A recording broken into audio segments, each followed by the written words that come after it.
So good morning friends, coding డికోడింగ్లో మరొక problem చూద్దాము. 7 × 4 × 8 = 4498, 3 × 6 × 5 = 695, దెన్ 5 × 9 × 4 = క్వశ్చన్ మార్క్. ఆప్షన్స్ ఏమో మనకు 9254, 9144, 954, 949 ఇచ్చారు. అయితే ఇక్కడ మనకి చూడండి 7, 4, 8 అనేది 4498 రావాలి. అంటే మనం ఏం చేద్దామంటే 7, 4, 8 ఇలా రాసుకున్నాం అనుకోండి. ఈ నెంబర్నేమో ఇటు 7 కిందికి తీసుకొని రండి. ఈ 8ని యాజ్ ఇట్ ఈస్గా అలానే రాయండి. ఈ 7ని ఏం చేస్తారంటే 7 స్క్వేర్ చేయండి. అప్పుడు ఏమొస్తుంది 49. అంటే 4498, 4498 వచ్చింది కదా. అట్లాగే 365 కూడా చూడండి, 3, 6, 5.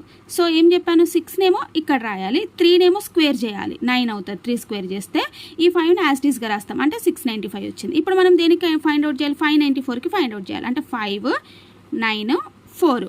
ఏం చెప్పాను, 9నేమో ఇక్కడ రాయాలి, 5నేమో స్క్వేర్ చేయాలి 25. ఈ 4ని యాజ్ ఇట్ ఈస్గా రాయాలి. అంటే ఇక్కడ ఎంత 9254. 9254 ఎక్కడ ఉంది, ఆప్షన్ ఏలో ఉంది. ఓకేనా. So thank you.